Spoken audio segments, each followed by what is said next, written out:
اعوذ باللہ من الشیطان الرجیم بسم اللہ الرحمن الرحیم الحمدللہ رب العالمین والصلاة والسلام علی محمد وآل اجمعین واللعنۃ الدائمۃ علی اعداء محمد وآل محمد اما بعد وفقنا اللہ وإیاکم للعلم والعمل الصالحین انشاءاللہ تعالی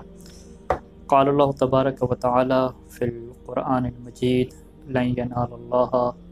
لحومها ولا دماؤها ولیکن ینالہ التقوی منکم اللہم صلی علی محمد وعلی محمد۔ محترم مومنین کرام، مختصر گفتگو کا جو موضوع ہے وہ قربانی کے فقہی احکام ہیں، اور قربانی کے فقہی احکام بیان کرنے سے پہلے جو ایک فقہی اہم مسئلہ ہے وہ قربانی کی نیت کے متعلق ہے کہ جس کو ڈسکس کرنا بہت اہم ہے۔ ہم یہ جانتے ہیں کہ قربانی ہمارے ہاں دو طرح کی ہے، ایک قربانی جو حج کے دوران حاجی کرتا ہے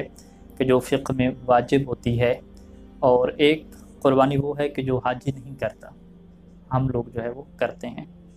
تو جو ہم حج پہ قربانی نہیں کر رہے، اپنے ملک میں اپنے وطن میں کر رہے ہیں قربانی، تو یہ قربانی مستحب ہے۔ مستحب کا یہ مطلب ہے کہ انسان چاہے تو یہ چھوڑ سکتا ہے،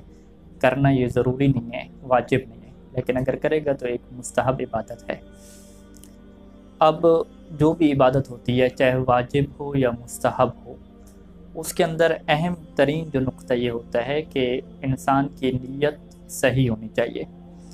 اور نیت کا مطلب عام طور پہ عوام یہی سمجھتی ہے کہ زبان سے کچھ بولنا یا دل میں کوئی خیال گزار لینا، اس کو نیت کہتے ہیں، لیکن حقیقت میں اس کو ہم نیت نہیں کہتے۔ نیت کا مطلب یہ ہے ارادہ، اختیار، یعنی نیت کی جگہ پہ آپ دیگر الفاظ اگر رکھنا چاہیں تو ارادہ اور اختیار آپ رکھ سکتے ہیں۔ یعنی انسان کوئی بھی کام کرنے جا رہا ہو تو وہ اپنے ارادے سے کر رہا ہو، اپنے اختیار سے کر رہا ہو، اسے پتہ ہو کہ میں کیا کرنے جا رہا ہوں اور کیوں کرنے جا رہا ہوں، تو یہی نیت ہے۔ جیسے فرض کریں ابھی میں اپنے گھر جاؤں گا تو میں نیت تھوڑی کروں گا گھر جانے کی، یا میں مولا کی زیارت پہ جاؤں گا تو میں زبان سے نیت نہیں کروں گا، بس میرے دل میں ارادہ ہے، اختیار ہے کہ میں مولا کی زیارت کے لیے جا رہا ہوں، تو یہی نیت ہو جائے گی، اور چونکہ میں ثواب کی خاطر جا رہا ہوں تو یہی اللہ کے لیے نیت ہو جائے گی، اور میرے ہر قدم پہ اللہ ثواب عطا کرنا شروع کر دے گا۔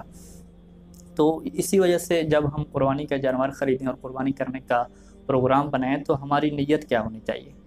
چونکہ یہ عبادت ہے، یا واجب عبادت ہے یا مستحب عبادت ہے، تو نیت کو کلیئر اور صاف رکھنا بہت ہی اہم ہے۔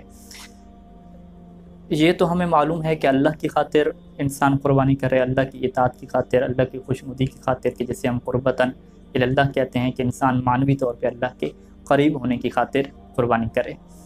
اور اس کی جو قربانی ہے وہ ریاکاری سے پاک ہو، یعنی لوگوں کے دکھاوے کی خاطر وہ ایسا نہ کرے۔ ریاکاری کا تو واضح ہے کہ کوئی لوگ ریاکاری نہیں کرتے، لیکن ایک اہم چیز ہے جسے ہم اخلاص کہتے ہیں۔ اخلاص کا یہ مطلب ہے کہ اس کا عمل 100% اللہ کے لیے ہو۔ ایسا نہیں ہے کہ 90% تو اللہ کے لیے ہو، یا 95% اللہ کے لیے ہو، اور 5% یا 1-2% اس کا اپنا مقصد بھی اندر آ جائے۔ اور اس کو ہم فقہ میں کہتے ہیں ضمیمہ کی بحث۔ ضمیمہ کیا مطلب کہ انسان نیت تو اللہ کے لیے کر رہا ہے، لیکن کچھ اس کے ذاتی مقاصد بھی موجود ہیں۔ جیسے فقہ میں ایک مثال دی جاتی ہے کہ اگر آپ وضو کر رہے ہیں تو وضو آپ اللہ کی خاطر کر رہے ہیں، چونکہ وضو ایک عبادت ہے، لیکن آپ کا تھوڑا سا مقصد اور تھوڑی سی نیت یہ بھی آ گئی ہے کہ چلیں اللہ کے لیے میں کر رہا ہوں، عبادت بھی ہو جائے گی اور میرا چہرہ بھی ٹھنڈا ہو جائے گا، میں فریش بھی ہو جاؤں گا، تو فقہا کہتے ہیں کہ یہ عبادت اس کی باطل ہے۔ کیونکہ ٹھیک ہے کہ 90% یا 95% جو ہے وہ اللہ کے لیے کر رہا ہے، لیکن جو اس کا اپنا مقصد آ گیا درمیان میں، اس وجہ سے جو ہے وہ اس کی عبادت باطل ہو جائے گی۔ قربانی میں جو اہم چیز ترین کی توجہ، اہم جو نقطہ ہے جس کی طرف ہمیں توجہ کرنی ہے کہ کوئی بھی ذاتی ہمارا مقصد نہیں ہونا چاہیے۔ ہم ایک جانور خرید رہے ہیں اور ہماری نیت کیا ہے کہ چلیں ہم خود بھی کھا لیں گے اور پڑوسی بھی کھا لیں گے، پکنک پوائنٹ پہ بھی چلے جائیں گے، اور اللہ پہ جو ہے وہ خاطر قربانی بھی ہم کر لیں گے، مستحب بھی ادا کر لیں گے۔ تو یہ جو دو مقصد انسان جوڑتا ہے، نیت کے اندر دو چیزیں جوڑتا ہے، اس سے اخلاص اس کا ختم ہو جاتا ہے۔ اور روایات کے مطابق یہ ہے کہ اللہ جو ہے وہ بہترین شریک ہے، اگر آپ 1% بھی کسی اور کو شریک کریں گے تو اللہ اپنا جو عمل ہے جو آپ نے اس کے لیے کیا اس کو قبول ہی نہیں کرے گا، وہ سارے کا سارا آپ کے شریک کو دے دے گا۔